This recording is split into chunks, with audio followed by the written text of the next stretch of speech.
Welcome to the Smart and Soulful Money Podcast. I'm your host, Carrie B. VanWinkle. I'm a socially responsive investment advisor with Natural Investments, and a warm welcome to you.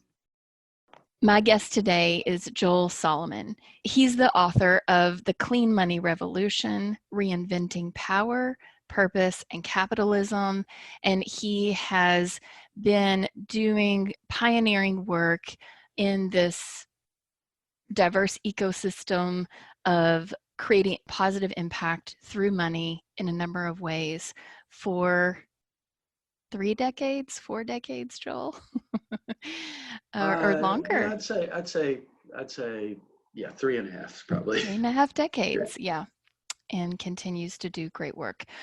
Joel is a founding partner of Renewal Funds, Canada's largest mission venture capital firm, and at $240 million in assets under management.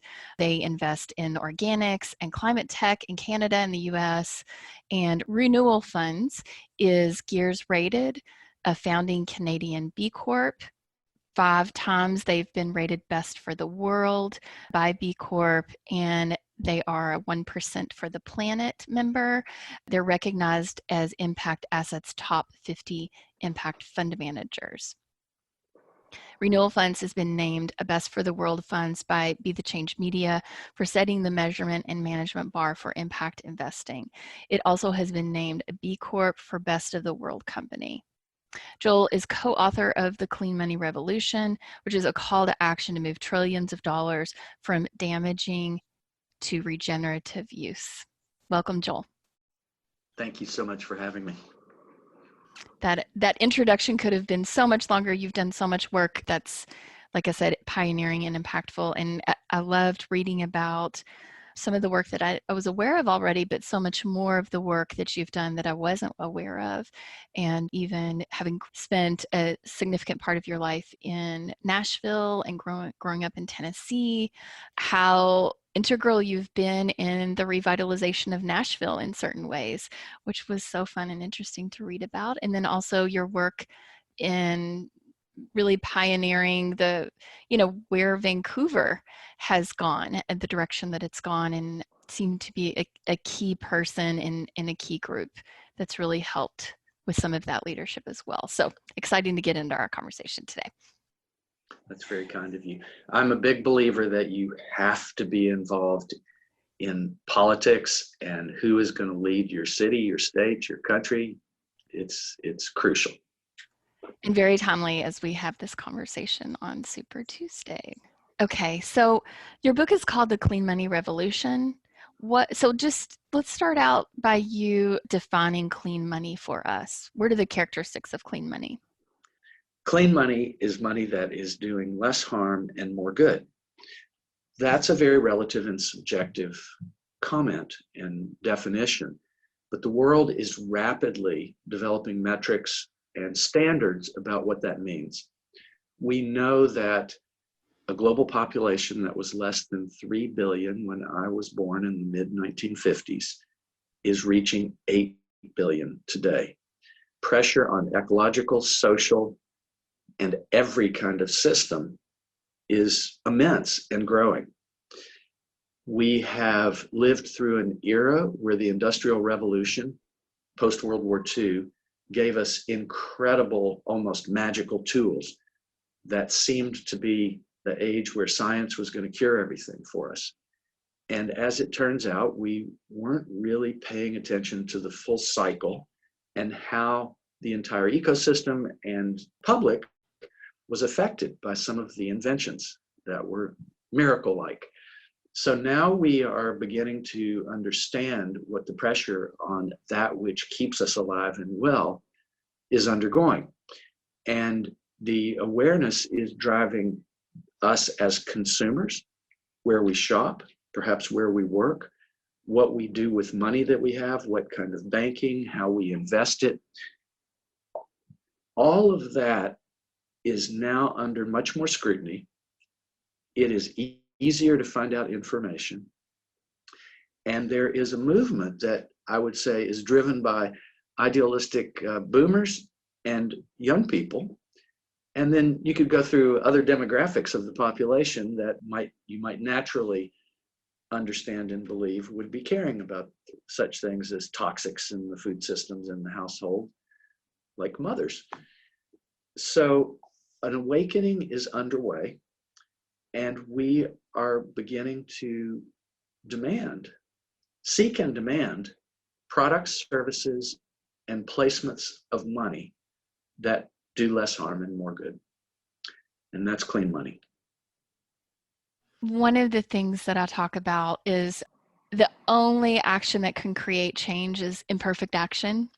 Otherwise, if we expect perfection, we just get overwhelmed and paralyzed usually and not take action at all. And you talk about this in the book, and the language you're using speaks to this, it seems like. So it's moving toward the better, but clean money doesn't mean perfection or purity. So you talk a little bit about that?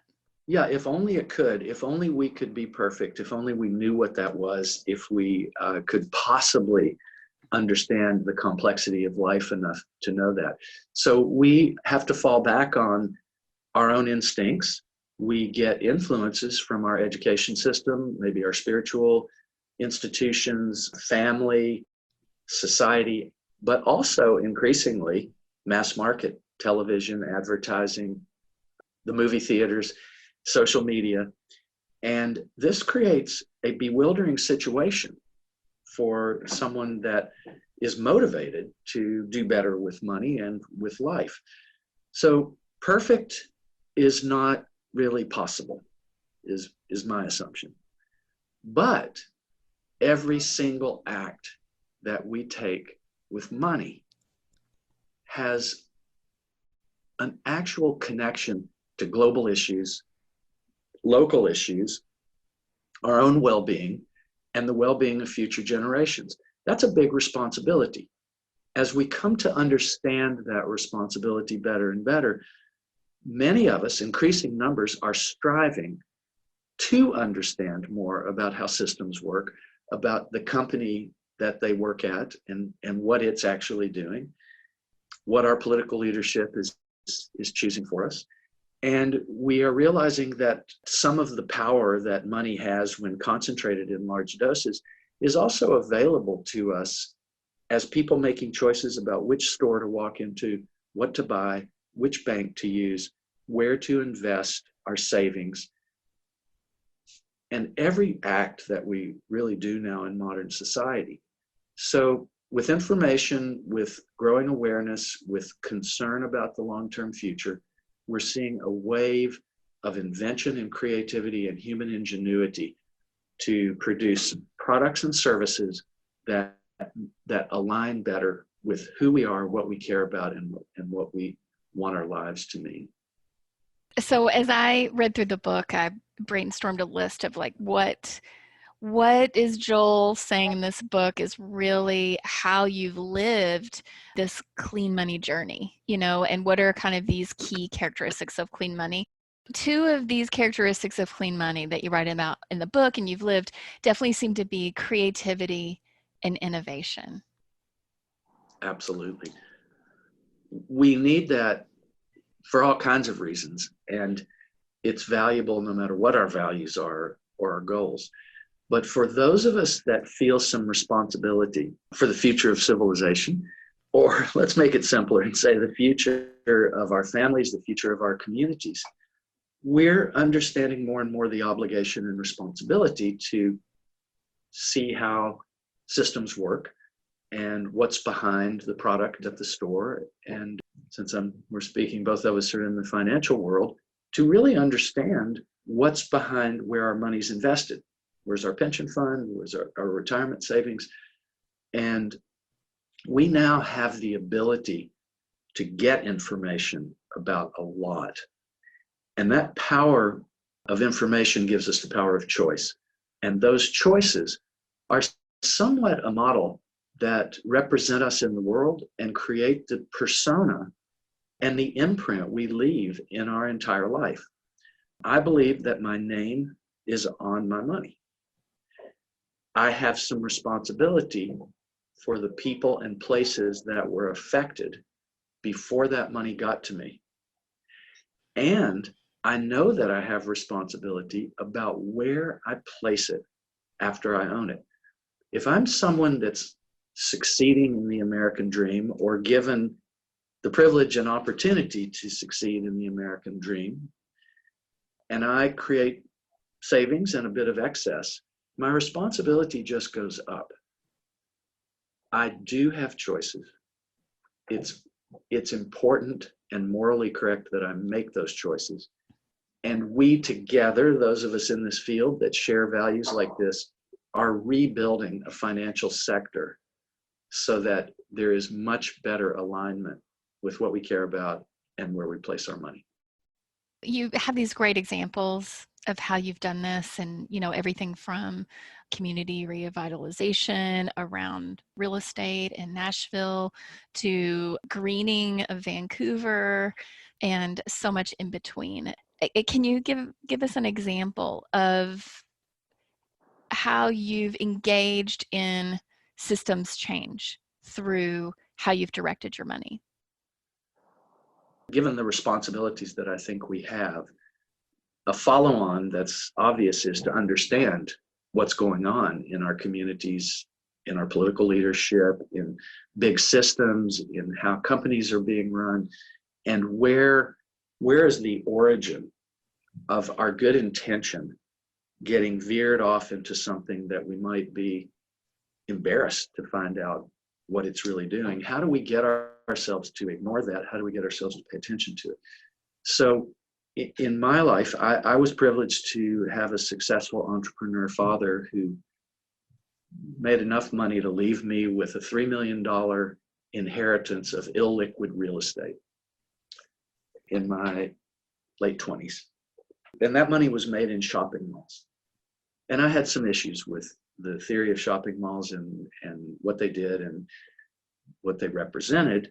And so the first thing I did was look at the city, Nashville, that I was in at the time, and consider how I might take that embodied energy that had come from malls and put it back into local creative businesses. I was fortunate enough to be involved in the first surviving modern coffee in Nashville. It's still thriving today.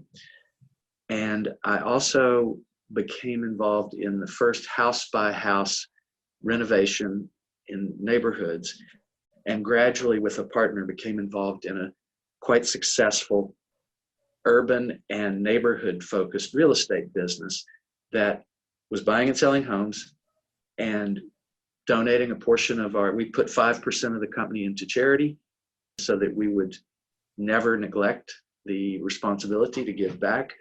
And we did a number of things with the real estate company, a basic commodity, something that happens every day, to bring values, mission, and purpose into that. And after working house by house, we started into development. And our goal was to do the lower end of the market and build more accessible housing, drive the creation of greenways, which is protected bike and walking trails. And Nashville's now got some hundreds of miles of incredible trails. And then to support whatever neighborhood we were working in, find the best nonprofits and continually give to them, and also encourage our customers to do that. A lot of customers in real estate are from out of town, and they don't know about the organizations, or they don't know about city politics, and they vote for the council and the mayor. So because we were so clear about wanting to shift the suburban demolition of everything in the old city and create a complete, basically a suburban situation. Revitalization of downtown when things had moved away from downtown, moved to the suburbs. Yeah. That's right. We would find the council people that cared about those issues and rally support around them, and the same with a series of mayors. And so between contributing into the, I guess you'd say, the social and the do-good sectors, attempting to make better, healthier neighborhoods, and seeing doing our part in civic responsibility, that combination over a couple of decades was incredibly successful on the meaning and purpose side, more than we had really imagined. And of course was financially successful, which then gives the ability to do more with that success. You are such a systems thinker and a systems doer.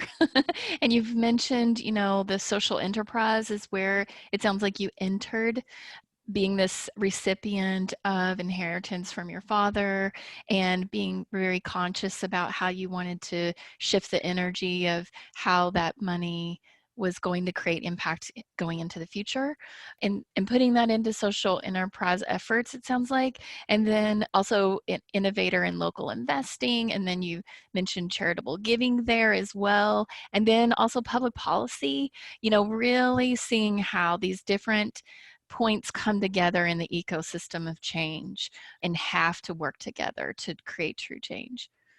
The first thing with my own investing was I didn't see the case for stock markets and international companies that were doing things that I didn't feel good about. How do you solve that? Well, I decided I would invest in local or companies that were built around values, meaning, and purpose. And I was fortunate enough to find my way into some of the early organizations where these kind of ridiculed by the mainstream entrepreneurs were gathering to support each other and build some of the early businesses that were being non-toxic, organic, and designing businesses and cultures that were about continual improvement to be positive in the world. So you can define positive however you want, and the great industrialization period created many positive things. We have phenomenal tools. Tools are neutral, usually, or often. How we use them is what matters. But I found my way into an exciting petri dish of creativity and innovation. And I got to hang out around entrepreneurs who were ahead of me and maybe a bit older, who were starting early companies that were about something that mattered. What was one of those first communities that you're talking about? Are you talking about when you were in Nashville or once you kind of moved beyond? I was based in Nashville, and I started going to conferences like the Social Venture Network. And then out of the Social Venture Network, which is more of an entrepreneur gathering, grew Investors Circle, which were the people that really wanted to look at investments, Business for Social Responsibility, B Corporation, a number, 1% for the Planet. I got to watch, sometimes be in the hotel room where the first conversations happened about Students for Responsible Business, which grew into Net Impact. I just mentioned a series of organizations, a number of which have had very illustrious decades since then. Students for Responsible Business, Net Impact, it might be global now. Many of these topics and these issues turned into, impact investing now, which became the term for seeing that your investments did things that on the social and environmental that you cared about, as well as make you money. This is global, and the biggest financial players in the world are now trying to figure out how to get into it and how to catch up, because they're facing a consumer base, whether it's a younger generation, they're used to managing major wealth for elders, and a younger generation now is demanding something different. And women and younger people, right? Younger demanding people something and different. Mm-hmm. Yes. Yeah. Mm-hmm. Yes, they are. Yes. And as you know, this is creating industries. It seems like one of your next benchmark periods was really around getting immersed in philanthropy and using philanthropy in a new and different way than the historical way it had been used. I had an incredible opportunity that occurred through one of these organizations where a woman who had inherited quite a bit more money than me shared values and vision about what to do with that money. She didn't really think it was hers, She had stewardship over it, but she wanted it to get out the door doing positive things for social and environmental issues and supporting the kinds of entrepreneurs that cared and were working on products that actually mattered. And after some time of working together on a few projects, she invited me to come full-time to Vancouver, Canada, and manage the operation of deploying some tens of millions of dollars into those issues, both through for-profit, charitable, leadership development and inner skills, and political engagement. So this is Carol Newell, and you Carol talk Newell. about your long-time work together in the book. And one of the things that struck me about it, among many things of your work together, it's just so powerful, but one of the things that struck me is the foundation that you created very intentionally before you started taking action. And you talk about I think there was a thunderstorm and you're on the island and you're really creating this vision, looking back 500 years and then looking forward 500 years. It was just after the 500-year celebration of Columbus's discovery, so-called discovery of North America. And we had some questions about how civilization had developed, what happened with the colonialism that followed Columbus's discovery, and how society had developed. And rather than excessively judge that or get too wound up in what we could do about the past, of course, we thought, what's the next 500 years going to end up with? What will this world be 500 years from now? How could we possibly affect 500 years? Well, the answer was probably we can't, but we can be part of an awakening. We could think about 50 years. And I'd already seen some of what could happen over a couple of decades. But 50 years is like the equivalent of an adult life for those of us lucky enough to live. And in that 50 years, what could my contribution or career be that would actually matter? What could I do that on my deathbed, I would feel that I had used my life well? And if I tried to imagine future generations, I happen not to be a procreating adult, but I did marry a woman with 4 kids, and I have a huge sprawling family now of godchildren and nephews, nieces, and all that. And I thought a lot about my feelings and trying to understand what my ancestors had done, and there's very little information about that. But being in the information era, I really started to consider, well, if people are going to look on my life work and be proud of it or turned off by it, I think I know the choice I want. And so I want to be the best model I can of caring, of citizenship, and of being a human being that contributes in a positive way. So we came up with a 50-year concept, a human working lifetime, and we started going decade by decade.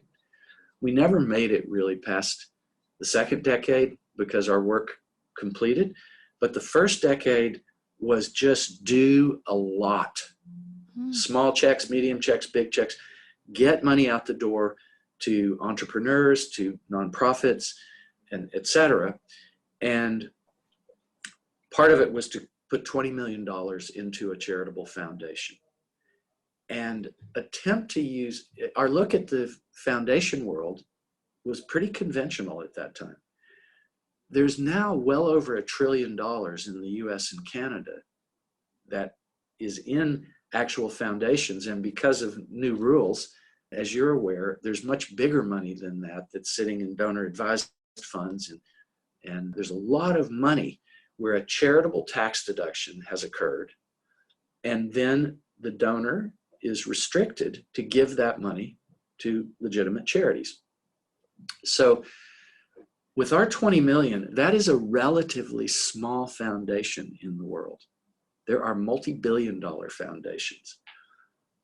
But by looking at that money, instead of a long-term pot to earn money on and then give those earnings away, but maintain the pot of money or grow it over time.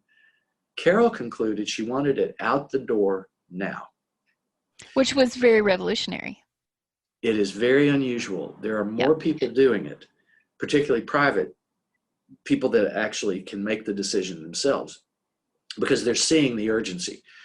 So, but you amplify the potency of your pot of money by deciding that it will eventually be spent down and you don't need to pass it to future generations. You can work on problems today and pass on that legacy to future generations. So we did that. And it also caused us to think about the culture and history of how foundations and philanthropy worked. And it had tended to become a wealthy people supporting the disease and arts and education, kind of the more conventional charities, which is very important.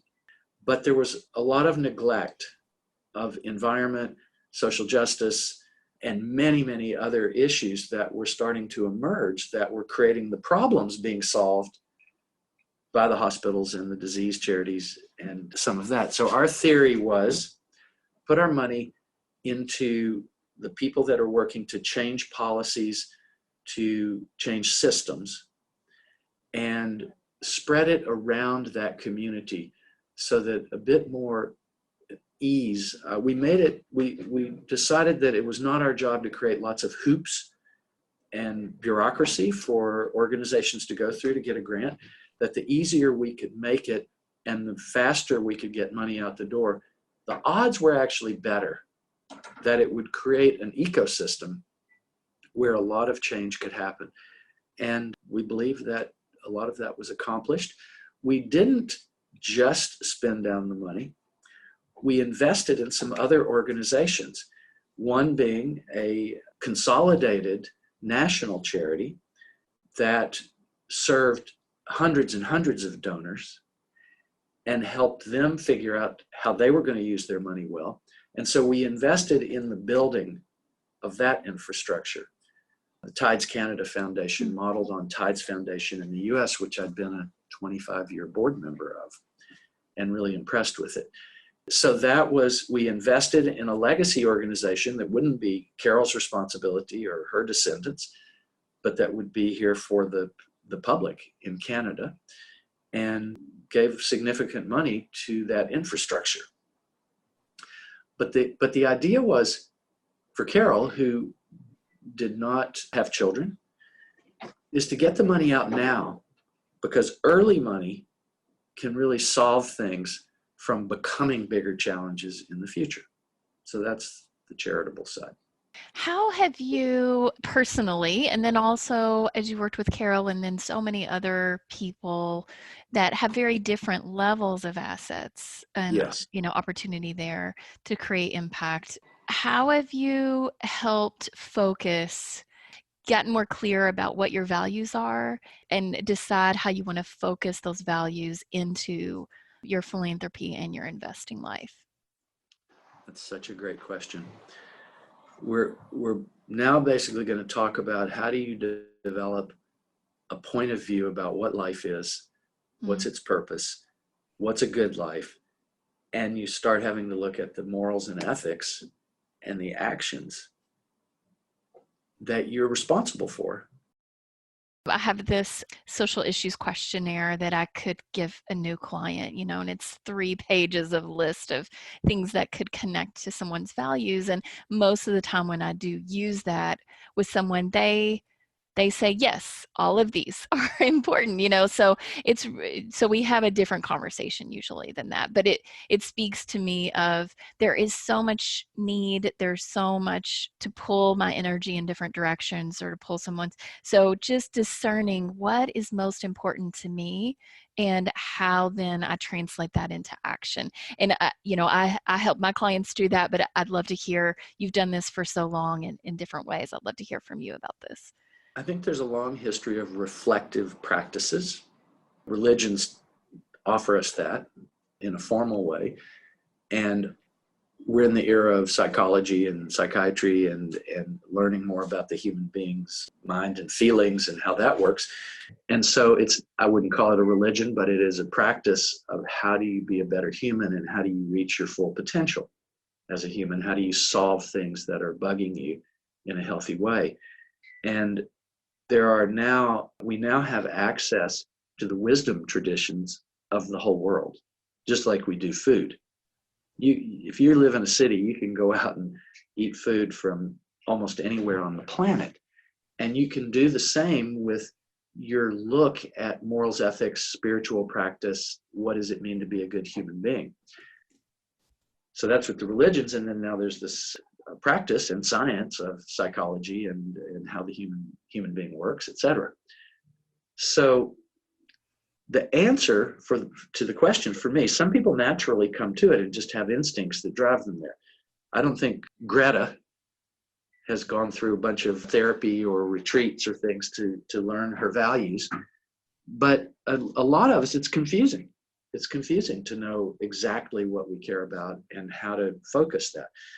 So I maintain that the most important thing we can do is work on our emotional, psychological, and spiritual well-being. However you choose to do that. There are many, many ways.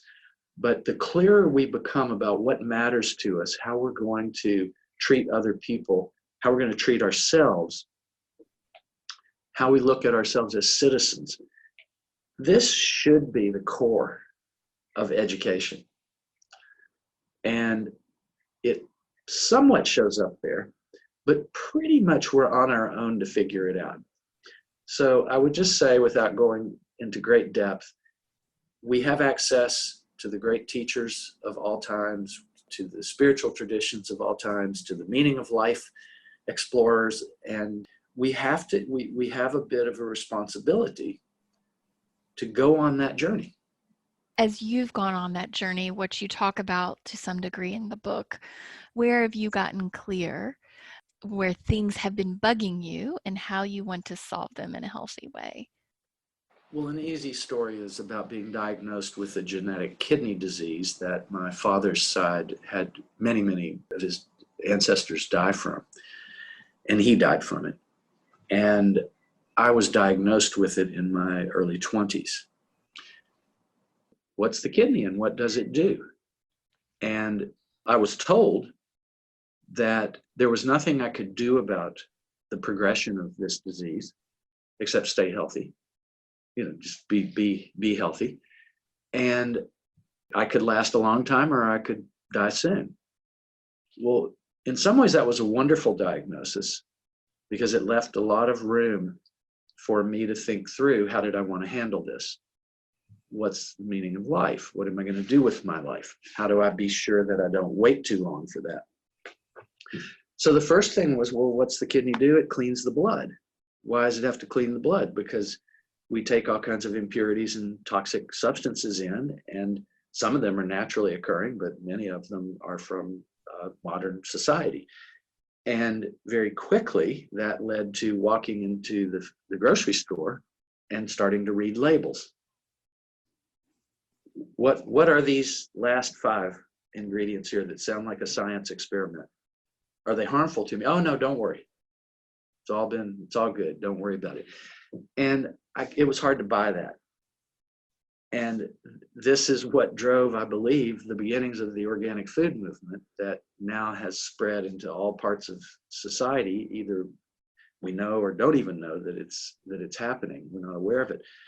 So that led me ultimately to be an organic food investor and to think about farming and the whole ecosystem that leads to why so many people are getting cancers and autoimmune diseases and all kinds of other things because of choices we're making about what to consume, and then choices we're not making that bigger systems are making for us and that we're subjected to. What's the air quality? What's the water quality? What's the stress level that society puts on us for various reasons? So all of that led to a kind of systems thinking that got me to look at life as a series of responsibilities for choices. I can do a certain amount as an individual, But if I can get that far, I can do a whole lot more as a good citizen, because I might help influence bigger systems. And ultimately, as you learn that money is driving a lot of the world, maybe you got into this career that way. I didn't ever think I would become a business person or involved in financial management, but I saw how much the drive to accumulate money had created a lot of the systems that we deal with. Infinite wealth was the goal, and reduce regulations, reduce attention to what some of the harm is from certain products and businesses, and in effect, just put us to sleep. So now that we're pushing 8 billion people, we know that we have cancer epidemics, diabetes epidemics, we have lifestyle diseases of all kinds because of choices that we are heavily influenced and manipulated to make, like smoking cigarettes or eating junk food or lots of sugar and all those kinds of things. And so there is an empowerment that can come from the devastating experience of actually learning more about what's behind the shelf and the label and what's behind how society works. But it's time now that we either know those things or we work with professionals who make that their business to know those things. And so again, if I start to have savings and I have to put it somewhere, I want to find someone who cares and is doing that research for me so that I can pick products I feel better about. And all of this led to a viewpoint that business, finance, and money is incredibly influential.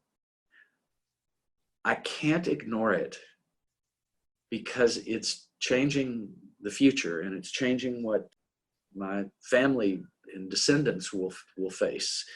And I'd rather live a career and a life that first is embedded in values and beliefs that I actually can go to sleep at night with.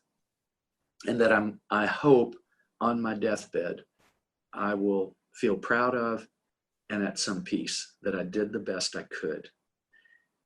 I think we all need to reclaim the end of our life early in our life and use it as a guidance tool for our own wisdom and sensibility about what kind of person we want to be.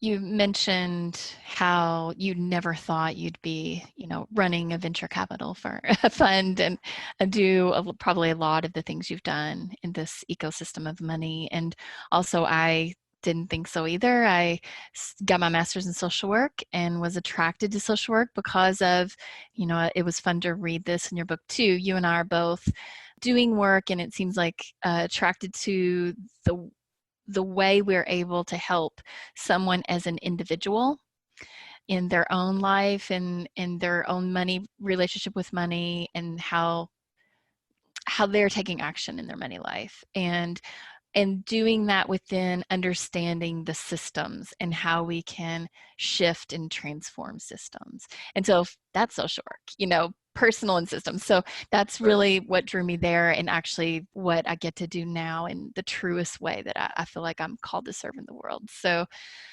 we haven't mentioned one of your earliest investments related to organic food that you identified as was this really important area for you to focus on was Stonyfield Farm.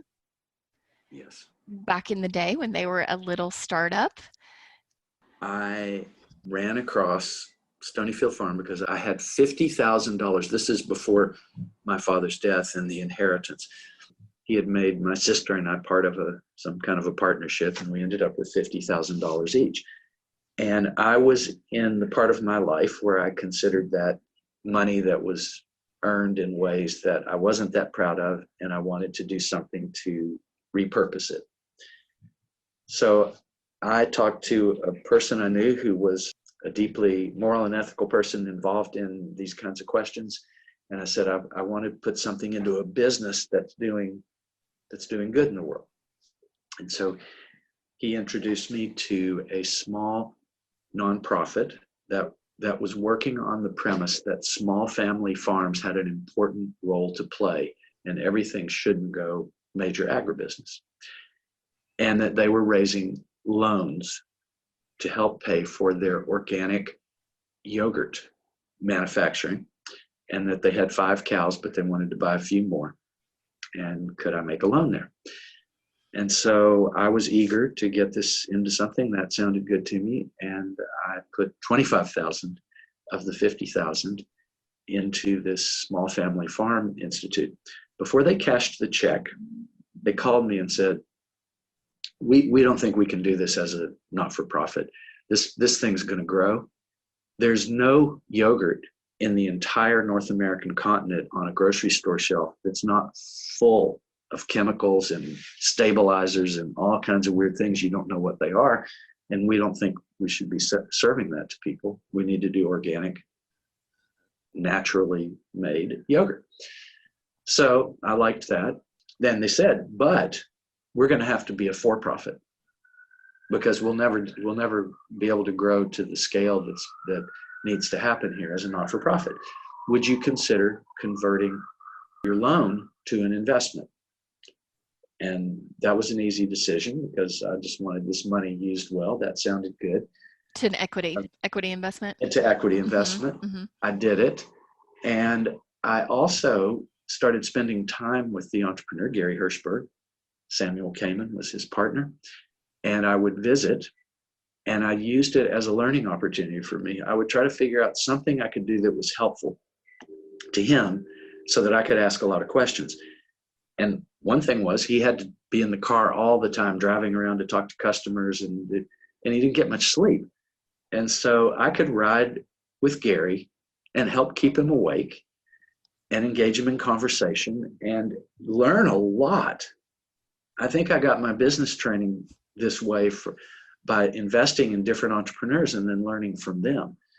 Anyhow, the ultimate story was they struggled very hard for a decade, losing money constantly, raising more money, but eventually became highly successful. And that first investment became many, many times larger. And that's one of the happy, lucky stories that can happen if you follow your values and instincts. Which you do mention in the book that they all don't work out. And that's definitely a part of the context to bring up, especially for somebody like me who is a compliance officer who cares about how I say things. I also wanted to give this context to even someone who has multiple millions of dollars. I just wanted to give this context that people have to figure out, one of the things you talk about in the book is you have to find your enough. Yeah. To make sure that you have a solid foundation in your life, in the lives of those that you're responsible for, those you love, and then what's beyond that. And then, there's lots of things that you and I talk more in one-on-one conversations with investors and clients around risk and what's appropriate risk for a certain client's pot of money and all of those things. So like you did with Carol, like you've done with so many people, and even yourself, you've figured out what's enough here. I'm not betting my life savings that I'm going to retire on, on this little yogurt startup. And then where do I have opportunity beyond that to really create impact in some ways that are innovative and really connect more deeply with my values? The question of how much is enough, it's a huge question. And it will change during life. I want to have enough now. I'm 65, my wife's 62. We do live in Canada with national health care, I have to add, which is very helpful. But we don't want to be a burden financially to our family. So I want enough for that.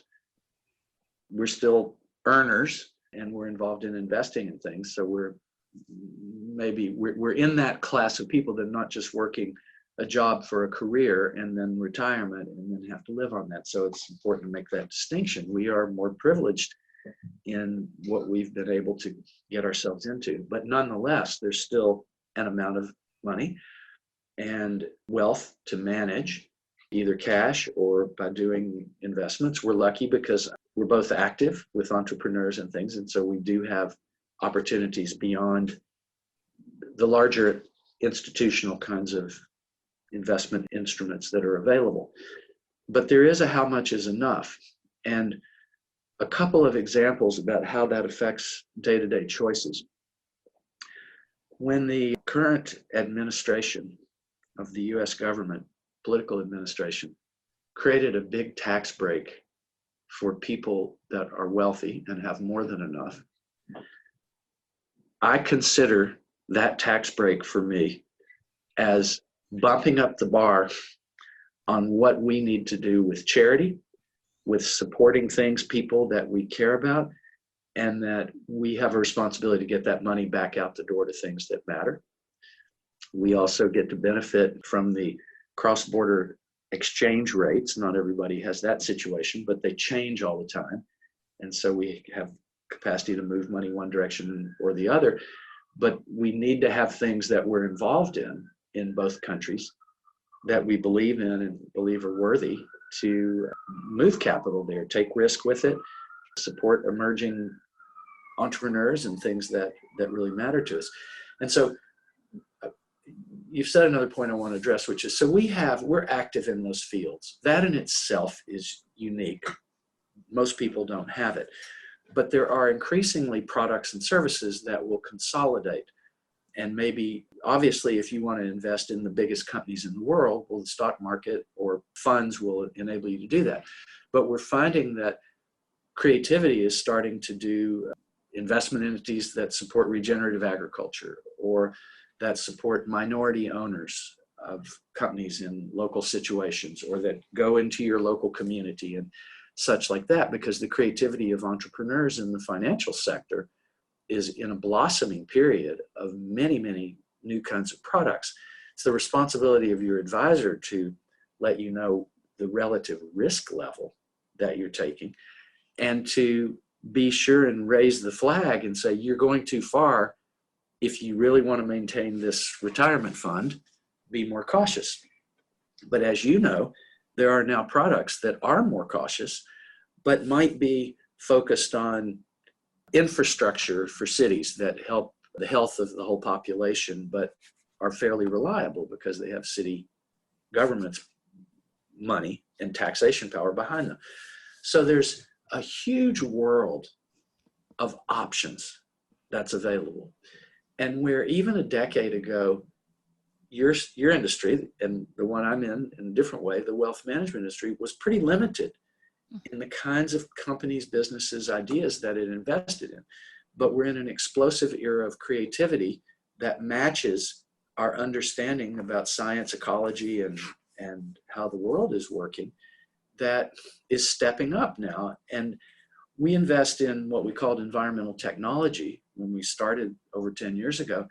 And it really now is about climate change. It's climate technology. All the green investing things that are going on that make buildings less wasteful, more efficient, traffic lights, all of these things are contributing to reduction of negative impacts. And there's now whole industries, and there are major companies growing from, I mean, look, so Tesla is just the easy example that we can make. I don't know if I would bet on the current valuation of it, but a tiny automobile company that's pioneering electric vehicles is worth more than the largest car companies that were ever built on the planet. Another example tied to that I'll add is just fossil fuel free choices. Like you said, a decade ago, it was tougher as an individual investor to find, especially when you're looking at publicly traded investments, it was tougher to find choices that were clearly fossil fuel free.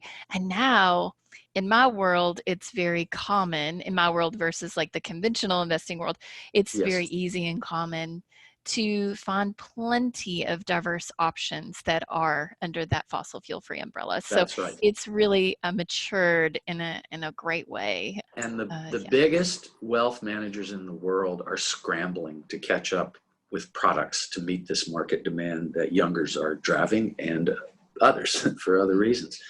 If you want to invest in women entrepreneurs, if you want to invest in people of color led companies, if you want to be in cities, you want to be in agriculture, now we are having a golden era of the creation of products. Some of them will be smaller than the wealth manager wants to advise, because small can mean more risk. Some are now at a scale that the biggest wealth holders in the world are making part of their portfolios. I'm on the board of the University of British Columbia here. We just had 100% vote for divestment from fossil fuel production. Fantastic. How long did that take to get voted out? Well, depends on, of course, how you frame that, but I'd say it was a year of student pressure, shift in the board. We're appointed by whoever wins the provincial elections also. So when you get a change of government, you get a change on these public universities, at least in Canada.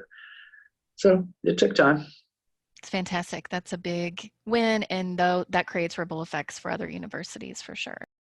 Another thing that stood out to me in the stories you told in the book was, like you mentioned, your work with Carol really being such a visionary and pioneer and willing to be an innovator, willing to be at the forefront of change and take some risk in that way. And some of the other women that you talk about in the book is really being a key part of what this now kind of great ecosystem of money for change is. That really affected me as a woman reading the book. You know, you don't always, especially money books, you don't always see yourself in them like that. So would you like to say anything about your work with women in this effort for change? Those parts of society that have had less access to the strings of power and decision making, there is so much richness and wisdom and creativity and possibility there. And we came out of an era of some centuries where a whole bunch of people were not considered worthy to be in charge of serious decisions. Well, that's being debunked. It's been debunked. And by cutting out huge swaths of society, we reduce creativity, innovation, health of people's lives. You know, when somebody is constantly telling you what you can't do and can't be involved in, it's not really very good for all kinds of things. And the creativity and economic activity that is now being unleashed as people from less well-treated demographic parts of society are stepping up rapidly. And all kinds of success stories are coming out, both on gender and race and class issues. And that's going to keep going. So let's talk about Renewal Fund. Tell me about Renewal Fund, why it was important for you to put your energy focus here at the point that you did, and how Renewal Fund has worked to do things differently than the typical venture capital fund. Anytime you see a system where everything is done in a certain way and it appears that there's no way to change it, those are really good places for rebels and believers in their own creativity and determination. So look for those if you're that kind of person. But in any case, the financial world is a behemoth, and it had operated on certain assumptions and rules for a very long time. And because I had the benefit to see the entrepreneurial activity going on and the creativity to try to solve problems rather than ignore the problems and make money regardless of them, there was a tremendous business doorway that opened up. And I could see it because being around the early entrepreneurs, you could watch what was happening to Patagonia and Body Shop and Stonyfield Yogurt and all kinds of seventh generation, all kinds of other companies. Some made it, some didn't, but an era of great creativity. And now we're a few decades into that. But cracking the upper echelons of power in the financial system took a bit longer. There are some huge, huge players that control vast amounts of the world's resources and wealth.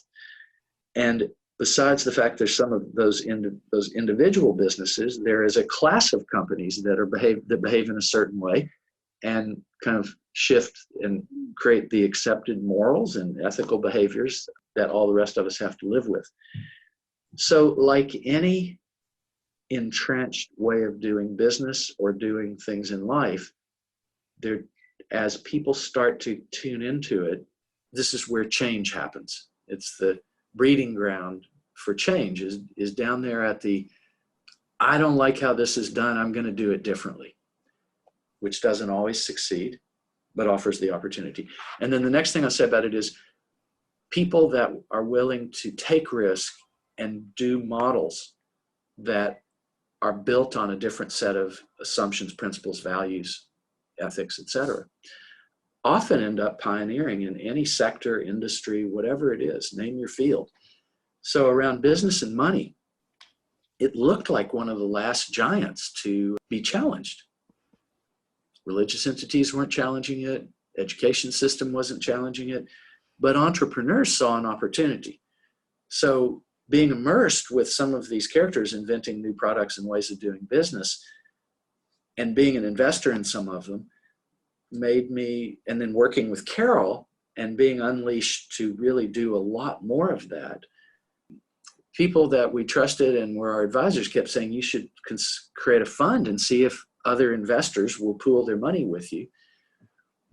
Carol and I didn't want to do that ourselves, but gradually a team of partners that were connected to us came together and said, okay, this looks like a group that, with support from Carol, who seeded with a loan, the ability for us to get through that startup hurdle long enough to actually create a viable business. And during the last recession, we went out to raise money on a premise of investing in organic food, non-toxic households, and environmental technologies. And people were watching their money evaporate on what had been considered very reliable investments, big entities and things that were floundering. And it turned out to be actually a very good time because there was a bit of an openness and a confusion about, well, what is really the best way to use money? Maybe I'll take a risk on this. I would like to be able to explain to my children some of my investing, because a lot of what I do, I don't even know how to explain it to them. So for many reasons, whether it was people's health or their spiritual views or their ethics, there was an era that maybe 25 years ago to 10 years ago at least was still just being invented and scratched on the surface. And most of us there were being patted on the head and said, nice try, but if you ever want to do real business, we'll tell you how. And so that was good incentive for stubborn, questioning, entrepreneurial types. And in any case, we spent 2.5 years and we raised $35 million, and that was enough to get launched. And we invested in Canada and the US in those areas I mentioned. And the way these kinds of funds work, these are riskier funds, and people commit money. There's a fee that gets paid to the manager. And as the manager successfully invests and then companies start to pay off, the money gets distributed first to the investors. And then over time, the manager gets to get paid beyond their management fees. It's an incentive to work hard and do a good job and stay with it. So we tested that premise. We ended up with over 80 investors and some charitable foundations and a few innovative wealth managers, Front Edge, some people from other parts of the world. And we loved that group, and we had a conclusion about it, which is our influence on these families, their friends, their children, their wealth managers, in many ways was the most important work that we did. By creating a credible product that proved itself, helps crack open the possibility for others. There's now a tidal wave of products and options for how you invest your money. But in any case, we did that. And then we really liked what we were doing. We went out and raised $63 million in 1 year. And recently, we decided to do one more fund, and we raised 145 million in a year. And bigger institutions started to come in. And the 10, 12 years that have passed since the beginning have seen a huge landscape shift of demand for these kinds of products. That means you get more and better entrepreneurs. You get wealth managers that start to take it, to trust it more. You get bigger systems, the biggest financial firms in the world, attempting to create these kinds of products, or finding the managers that are doing that, and they start recommending it to their customers. And over, let's say, a 20-year period, the face of what's considered legitimate investing will have changed. So to help someone get a little more clear on what the fund looks like, because if they're not familiar Yes. with venture capital fund, we talk about maybe not the newest one because it's still early in that, but the previous fund. Yeah. What was your mission focus for the companies that you were going to invest in with that fund, or is always the same with Renewal? They do less harm and more good. They are doing it for reasons that do something positive for society, and they know how to run a good business. So it can be, okay, so it's very broad as far Pretty as broad. mission focus. And what stage are these companies in? Early growth stage. So what that means is that they've established their products or services. And in our case, the definition for that is 1 to 2 million or more in some cases, but at least 1 to 2 million in sales. So that takes us out of the most risky part of startups and early stage companies. By the time they've got a couple million sales, it's not necessarily, still a very tough road ahead, but they've proven something. And we want to hit that period where they're able, with capital, to do more rapid growth. And you start to see the grocery store shelves. If you're doing organic food, you see the shelves. And if you think back to the products that were available to you 10 years ago to what's there now, you can't keep up with it. And if you look at environmental technologies and the innovations in green building, in energy systems, in waste management, in reducing loss of electricity, getting renewables into the power grid, you go on, and there's so much innovation and a lot of money to be made because we are overhauling society from less attentive to these issues. It was make money as fast as you can, and the consequences, as long as it's legal, and sometimes if it's not legal, that's not our responsibility. And that was the typical exploitive, extractive model of venture capital. Yeah, That's right. Mm-hmm. Make money as fast as you can, flip it, kill early and kill often was one of the kind of venture capital mottos. I would say the best critique of us is it's not easy for us to want to kill a company, to pull the plug. Meaning if you take your capital away, then that company probably will go under because they don't have the capital they need. Mm-hmm. That's right. What happens when you're involved with growth stage companies, they face all kinds of hurdles. Bigger players come in to compete with them. The distributors raise their prices, all kinds of things. And so that's why it's an arduous business, and it is a much more hands-on with the companies than someone who puts together a stock portfolio, which is hard work. But we're having to be in there on the board of directors, helping find a new marketing vice president.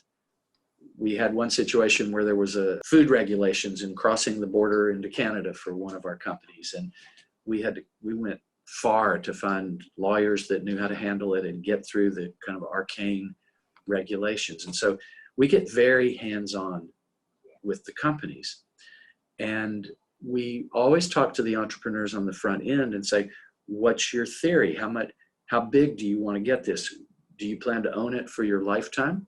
Or do you think you'd like to build it so that you can sell it and create values in that company so that the values are part of the brand and don't get lost when they're bought by someone bigger?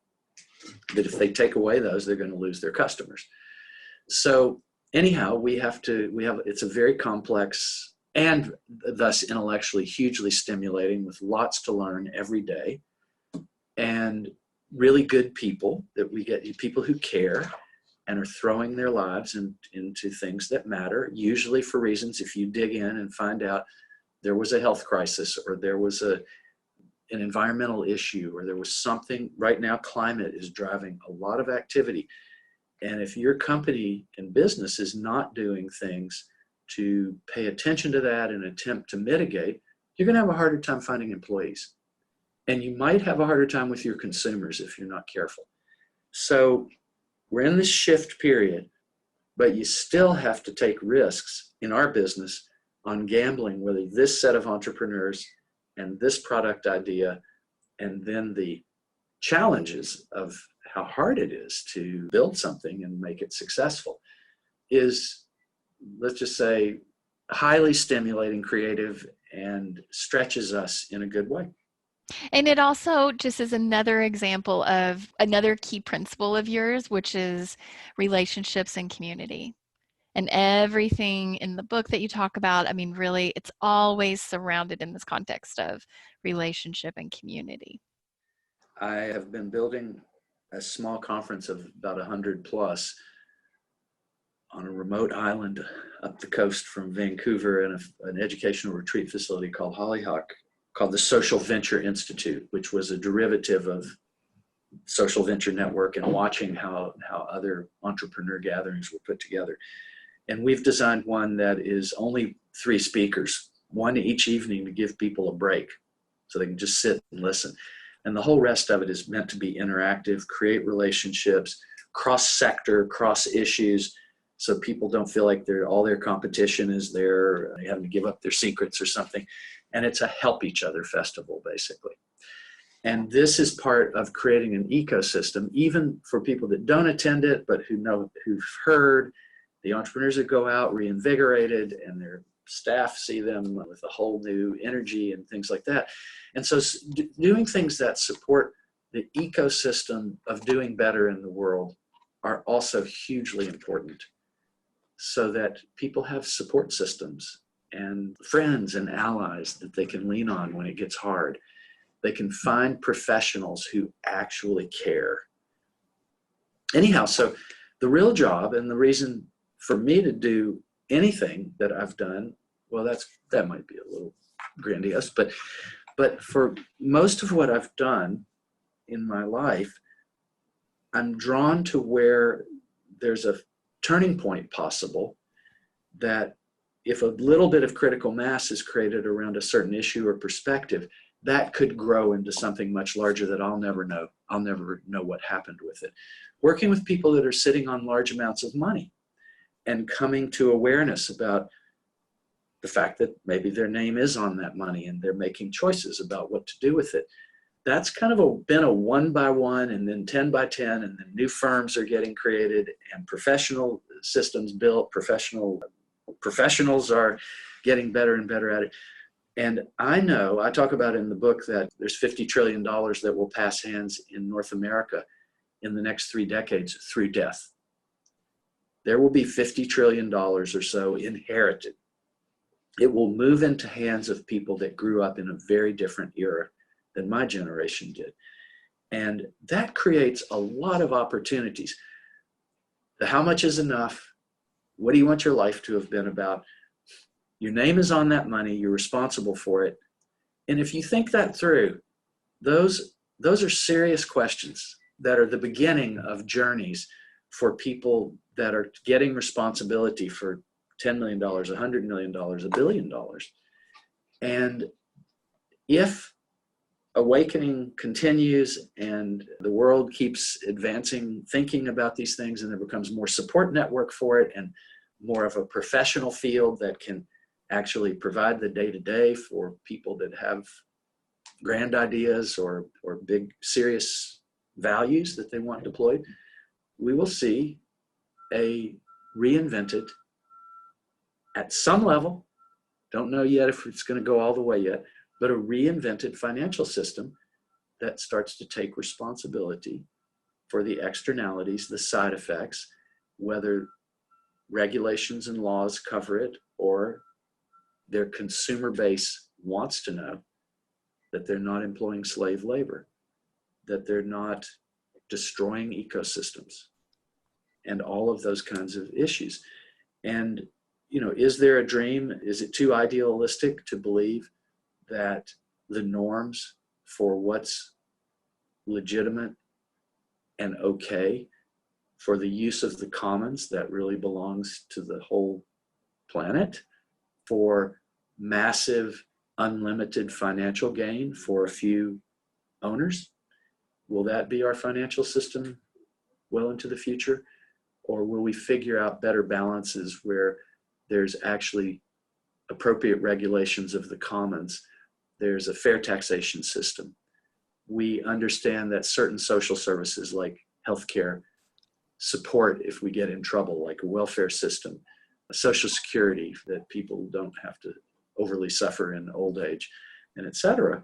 I truly believe that we're capable of, and despite how turbulent things can look tomorrow morning when we read the news, or tonight, we're on a pathway that the next generation is going to be who we bet on to see if we can create a better balance and a longer term view of how society and the human species could succeed and all be here together without such damaging divide between a few people having all the resources and a whole bunch of people having a very tough life in order to support that.